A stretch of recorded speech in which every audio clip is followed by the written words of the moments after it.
Subscribe channel Truth.id dan aktifkan lonceng notifikasi untuk mendapatkan informasi seputar live streaming dan video khotbah terbaru. Posisi tombol subscribe berada di kanan atas channel kami dan jangan lupa nyalakan loncengnya.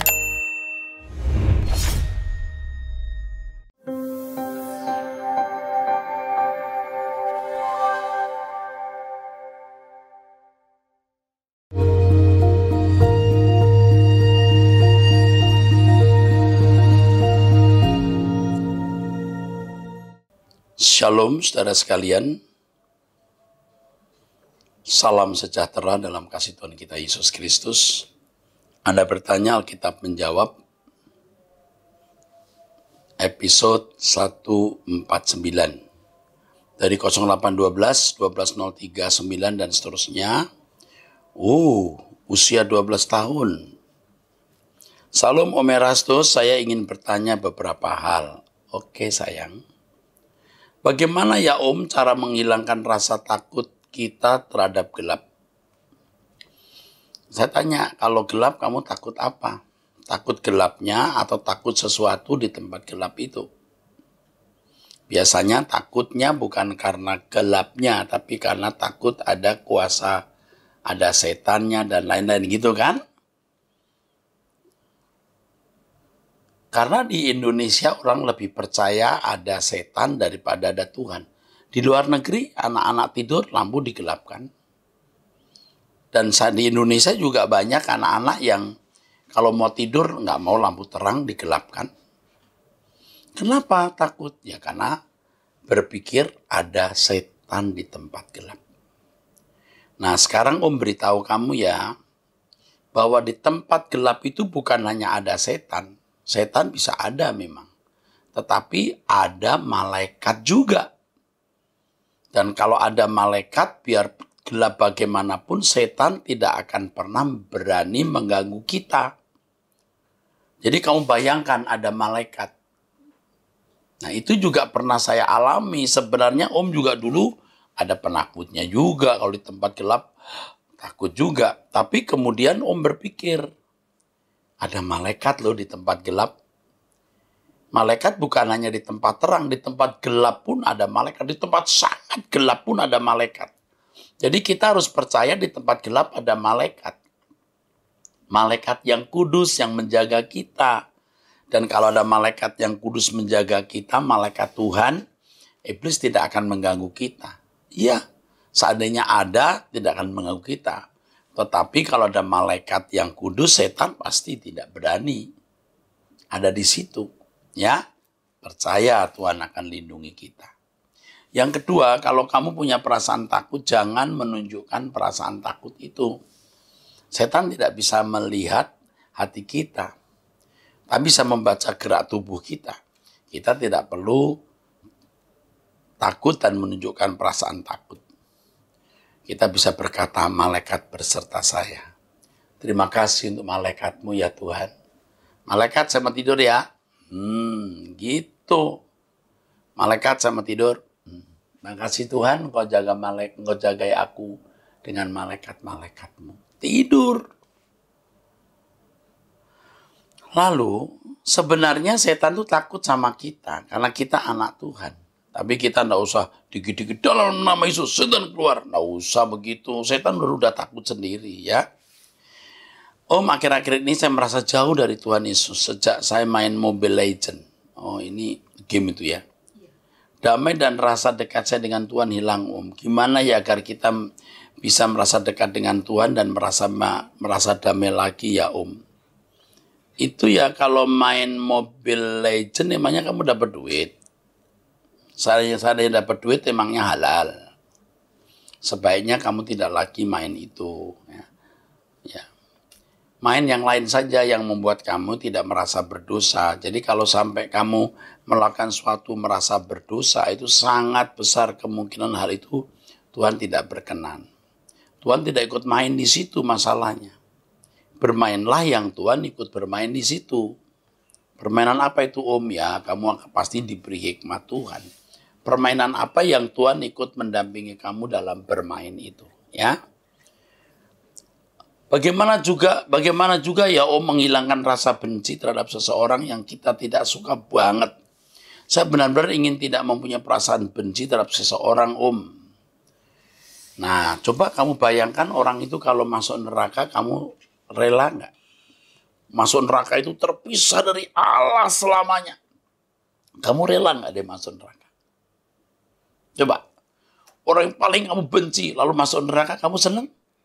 Kamu bisa begini? Hehehe, masuk neraka. Syukurin. Kan tidak. Pasti kasihan dong. Nah, Om punya cerita begini. Satu kali Om khotbah di gereja. Waktu saya khotbah nih, Om khotbah. Ada orang yang sangat menyakiti Om. Dia menghina Om, dia merendahkan Om. Merendahkan Om, merendahkan saya. Dia ada di situ. Wah, lagi di mimbar. Lah, kok ada monyet di situ ya? Nggak boleh loh bilangin orang monyet. Karena saking bencinya kadang-kadang kita lihat orang jadi seperti monyet. Nah, di tengah khotbah saya lirik dia.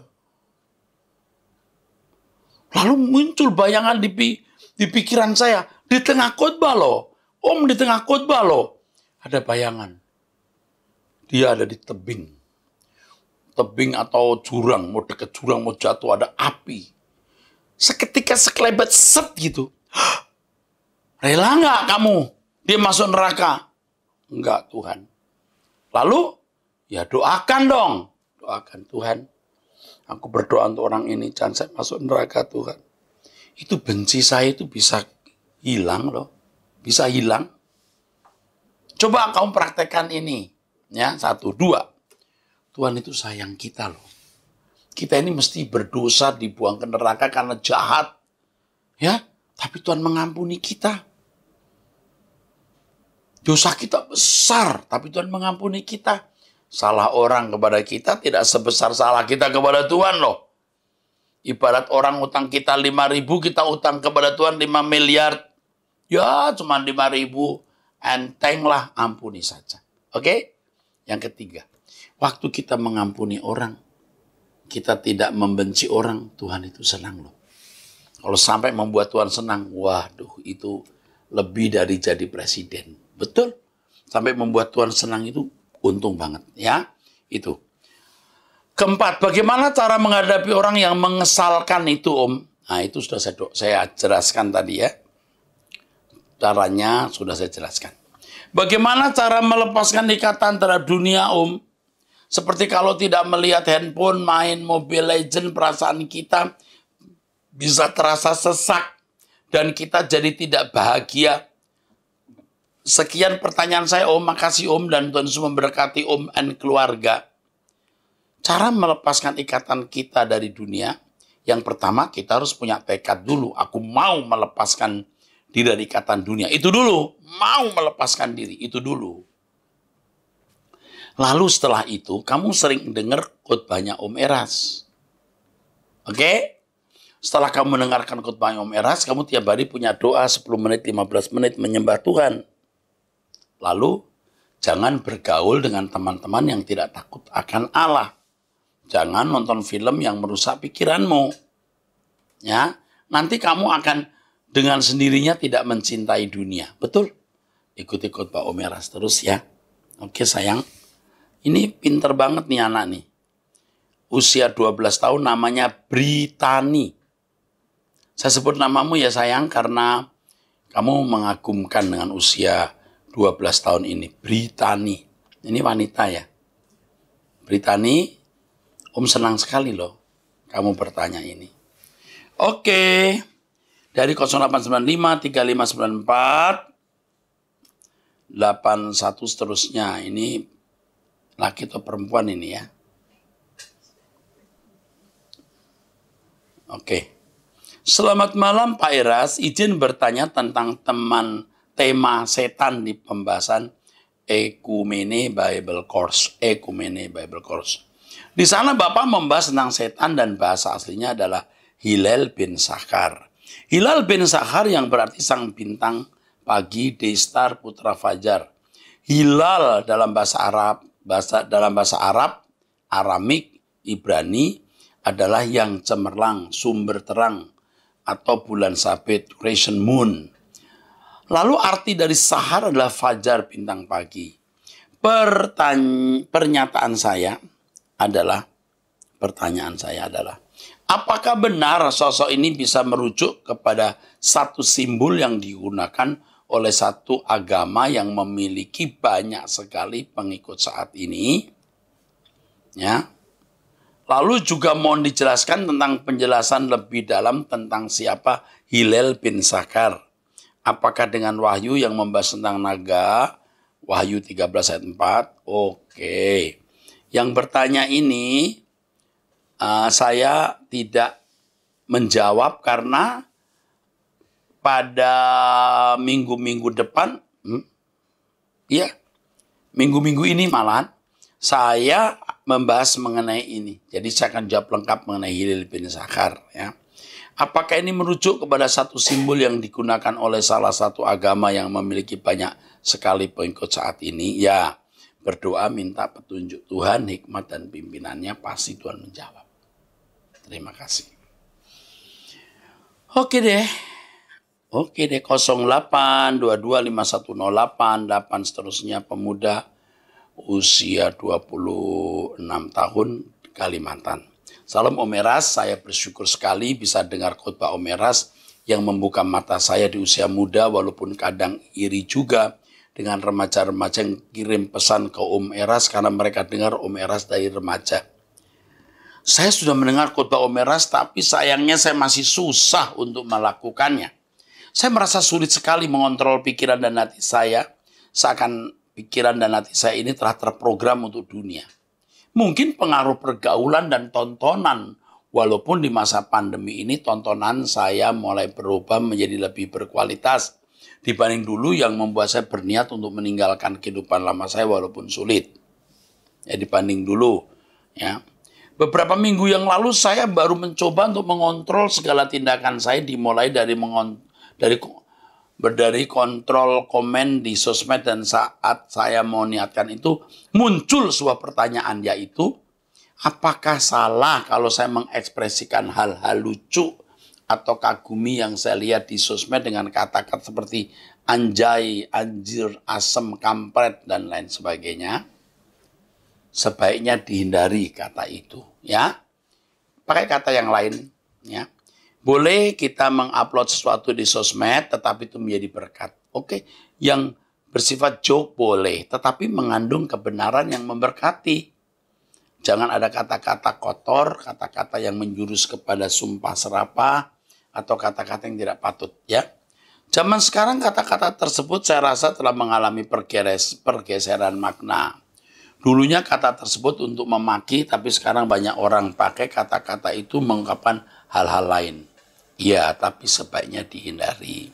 Saya pernah melihat hamba Tuhan yang cukup terkenal di Indonesia membahas hal ini di sosmednya, dan beliau mengkonfirmasi bahwa kata-kata tersebut telah mengalami pergeseran makna. Jadi ya nggak apa-apa. Dan pada waktu itu saya setuju, tapi sekarang saya harus bertanya kepada Om Eras, biar lebih afdol lagi. Karena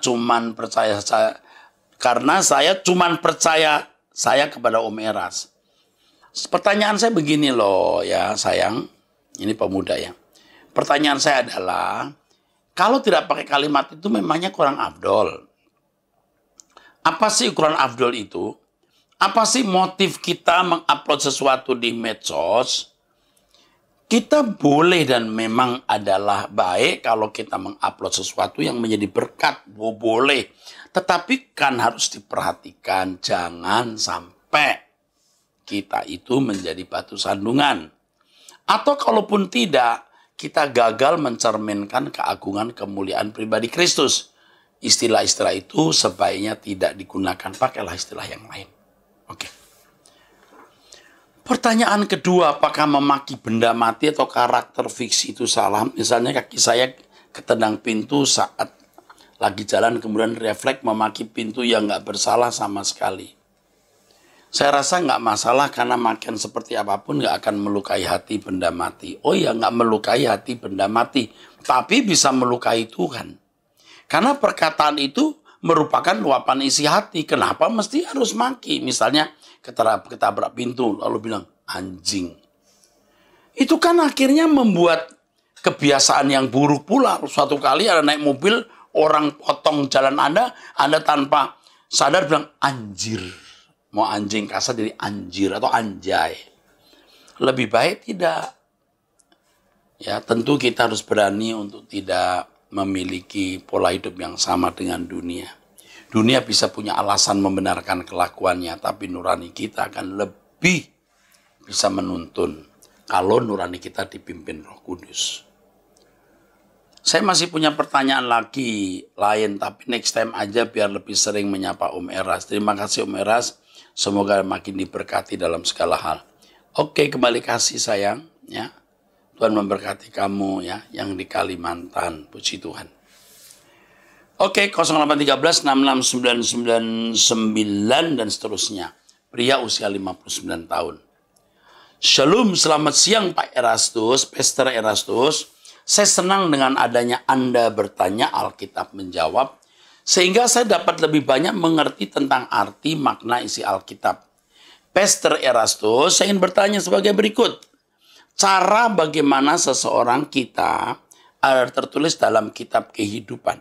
Saya jawab, sudah tertulis. Tapi jangan sampai terhapus.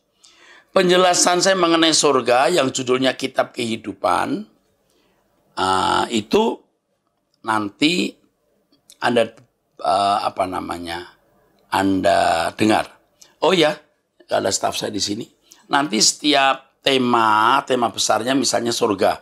Lalu sub-sub temanya akan dimunculkan. Misalnya kitab kehidupan, apa ada. Nanti Anda akan bisa melihat itu, ya. Jadi kitab kehidupan, Anda sudah tertulis, asal jangan terhapus. Caranya apa? Hidup benar di hadapan Allah. Apakah seorang yang sudah tertulis nama ini kitab kehidupan, namanya tersebut bisa dikeluarkan? Mohon lebih detail. Apa saja nama kita dicoret, mohon penjelasannya Pak Erastus. Saya sudah jelaskan Pak, di dalam penjelasan mengenai surga. Itu detail sekali, 1 jam ya. Jadi untuk ini saja detail sekali. Nanti dengarkan sendiri ya soal surga. Pertanyaan berikut. Dalam kebutuhan keluarga dan anak, di mana anak lagi kuliah, saya mengandalkan uang simpanan saya yang ada di deposito. Pertanyaan saya, Pastor Erastus, setiap bulannya saya menerima bunga deposito, tetapi uang yang saya dapat dari bunga deposito tersebut tidak mencukupi untuk keperluan keluarga dan anak. Pastor Erastus, apakah saya berdosa tidak memberi perpuluhan lagi? Waktu itu saya pernah memberi perpuluhan dari hasil bunga deposito. Saya saat ini belum bekerja karena belum ada kegiatan. Apabila saya bekerja, itu pun sistem kontrak kerjanya tidak lama, kadang sekitar 6-9 bulan. Saya tidak bisa menjawab. Anda harus minta pimpinan Roh Kudus. Tetapi saya harus berkata, tidak harus. Saudara mesti memberi perpuluhan dalam kondisi Anda tidak punya. Tetapi sekali lagi, tanya Roh Kudus. Uang yang Anda depositokan itu juga milik Tuhan. Anda menyekolahkan anak dengan motif yang benar, itu pun pekerjaan Tuhan. Nah sekarang Anda harus bertanya kepada Roh Kudus. Minta pimpinan Tuhan. Ya, jangan konyol ya. Harus memberi perpuluhan, saya tidak bilang harus loh. Tapi juga tidak bilang tidak, harus minta pimpinan Tuhan. Tapi saya beritahu uang deposito Anda itu milik Tuhan. Menyekolahkan anak juga pekerjaan Tuhan. Oke, Tuhan memberkati. Ya, oke, cukup jelas ya serat pertanyaan ini. Oke. Ini mohon dikasih tahu ini. Oke. 08597077 sekian. Ibu usia 40 tahun, Tanjung Morawa, Deli Serdang, Sumatera Utara. Salam Bapak Pendeta Eros Abdono. Seorang ibu maksudnya. Memiliki 3 orang anak, 1 anak perempuan, 2 laki-laki. Saya dengar khotbah Bapak dari tanggal 5 bulan 8 Agustus tahun 2020. Pak, apakah saya berdosa kalau sering-sering nada suara tinggi sama anak-anak? Nah, kalau tinggi terus lama-lama bukan hanya anak-anak yang jadi budak, tapi ibunya jadi budak. Kenapa mesti tinggi terus? Nanti ketika ibu bicara hal yang penting, jadi tidak bernilai. Seperti soal kecil kita marah, nanti kalau untuk hal penting kita marah jadi tidak berharga. Sama dengan kalau kita khotbah tinggi terus lama-lama. Nanti kalau kita mau bicara hal yang penting jadi tidak dipahami. Misalnya, saudaraku sekalian, kita harus mengasihi Tuhan ya. Kalau kita tidak mengasihi Tuhan, pasti masuk neraka. Baru kenceng. Jadi saudara jangan tidak bertobat. Baru tinggi, jangan. Sekalian kalau gitu apa-apa. Orang juga nggak ngerti mana yang penting, mana yang tidak. Ya, jangan ibu nadanya tinggi terus. Ibu ini tidak bijaksana loh kalau ngomongnya tinggi terus. Dan anak jadi budek lama-lama. Karena biasa kenceng. Anak budek, ibu budek. Jangan begitu. Anak saya sering main game. Sering kali main game. Bangun tidur juga sudah main game. Saya marah sama dia, anak kedua. Apa yang harus saya lakukan, Pak? Biar nggak marah-marah sama anak. Mohon petunjuk, Pak. Salam kenal ya, Pak. Ibu yang kekasih dalam Tuhan Yesus Kristus. Ya. Di sini Bu tulis saya seorang koma. Mungkin seorang janda atau apa nih? Seorang ibu. Saya seseorang. Begini ya, Bu. Anak yang main game terus itu bisa rusak. Harus ditegur. Tapi jangan pakai marah dulu. Jangan pakai marah dulu. Tenang. Ada teman saya ya, kalau makan nggak pakai cabai, itu nggak kayak makan. Ada. Mesti ada cabai. Ibu itu seperti itu. Kalau ngomong nggak pakai marah, nggak mantep. Itu sakit jiwa lama-lama. Tolong deh. Tenang, belajar tenang. Nanti ibu akan memperbaiki atau memperbarui sikap yang salah ini. Perlu waktu loh. Tetap perlu waktu loh, Bu. Ibu harus bergumul panjang loh. Kalau tidak mulai sekarang nggak bisa berubah. Jadi mulailah sekarang nasihati. Dengan lembut, dengan penuh kasih. Marahlah untuk hal yang prinsip harus marah. Tapi main game tetap salah. Artinya kalau main game terus-menerus salah. Sekali-kali boleh. Tapi kalau terus-menerus seperti yang dilakukan banyak anak muda, itu bikin anak-anak tidak produktif. Oke. Begitu ya, Bu. Sabar ya, belajar lembut ya. 0817 9156 dan seterusnya dari Tangerang. Salam Pak Era, saya mengikuti khotbah Bapak sejak 2008.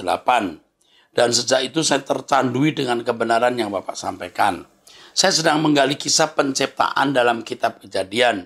Dan saya ingin bertanya, bagaimana memahami perbedaan pengertian Ibrani asah, bara, yatsar. Bara itu artinya menciptakan tanpa bahan materi maupun idenya. Dalam bahasa Latinnya terkenal dengan creatio ex nihilo. Ya. Bara itu bereshit bara Elohim. Pada mulanya Allah menciptakan. Menciptakan tanpa bahan. Kalau asah itu artinya juga menciptakan, membuat, tetapi lebih secara umum. Bukan dari apa yang tidak ada menjadi ada, tapi mengolah apa yang sudah ada. Ya saudaraku, atau meningkatkan kualitasnya, atau membentuk. Ini asah. Digunakan untuk membuat atau menciptakan dalam arti umum. Sedangkan yatsar itu membuat atau menciptakan, tetapi mengandung unsur seni. Jadi ketika Allah membentuk manusia itu yatsar. Kejadian pasal 2 itu Allah membentuk, ada unsur seni. Ya, oke. Ada 2 makhluk mitos yang disebut dalam penciptaan. Pertama Leviathan, binatang laut yang besar, dan Behemoth, binatang liar. Kenapa Musa menggunakan makhluk mitos yang faktanya tidak pernah ada untuk menjelaskan proses penciptaan?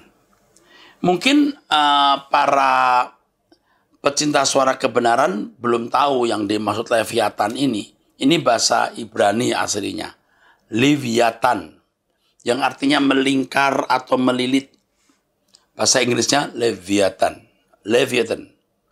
adalah monster yang disebut dalam Alkitab Ibrani, Perjanjian Lama, dan Alkitab Kristen.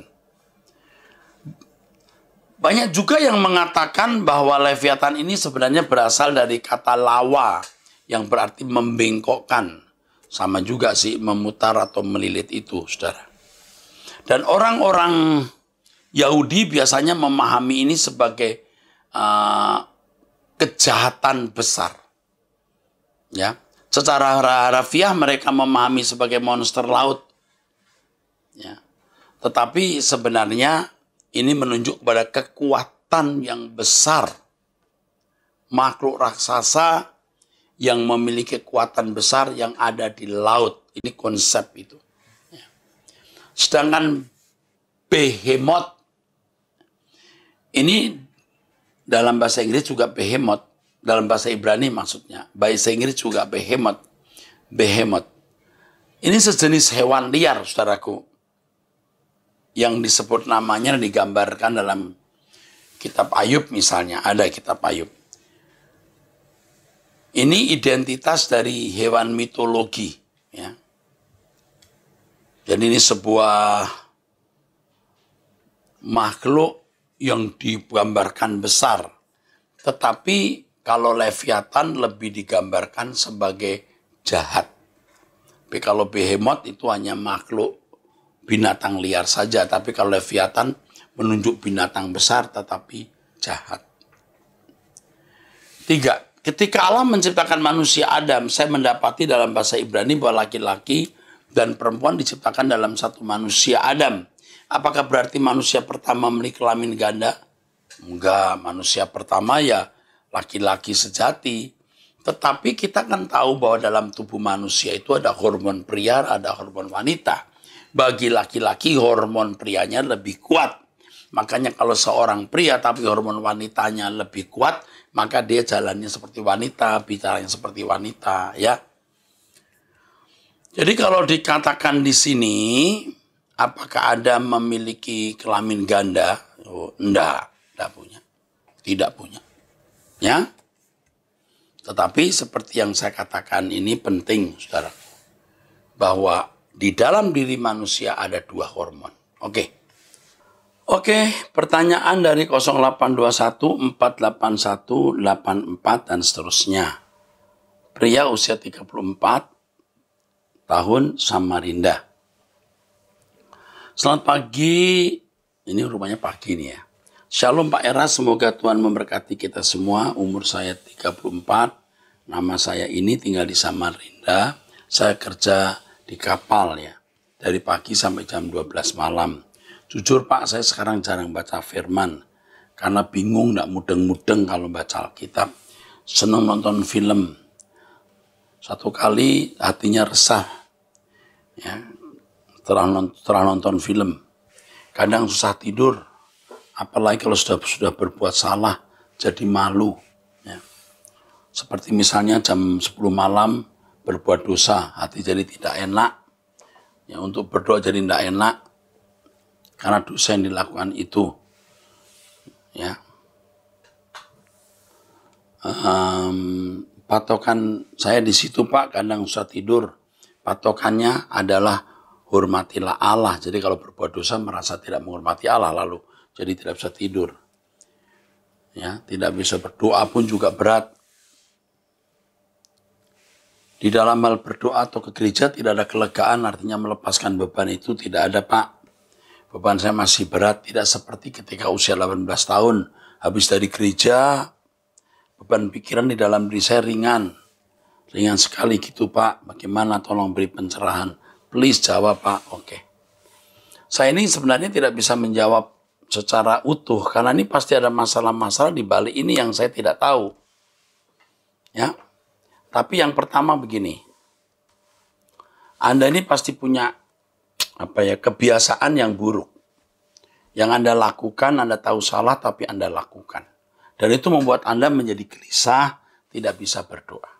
Saran saya adalah setiap kali berbuat salah, mintalah ampun. Tuhan juga mengerti kita dilahirkan, dikandung dalam dosa, diperanakan dalam kesalahan. Kita mewarisi kok dosa orang tua, dosa nenek moyang. Tuhan juga mengerti.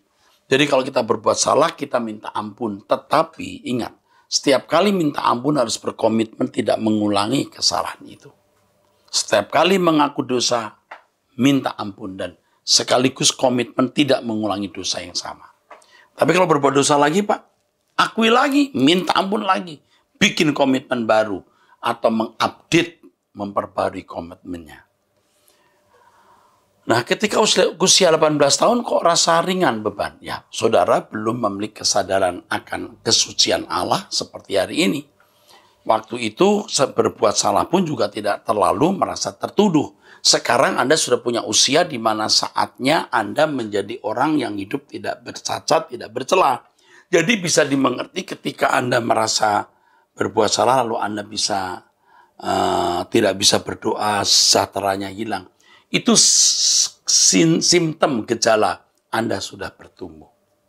Jadi berjuanglah untuk tidak berbuat salah. Berkomitmenlah untuk tidak berbuat dosa. Ya, oke? Saya akhiri sampai bertemu nanti di episode yang akan datang. Tuhan berkati.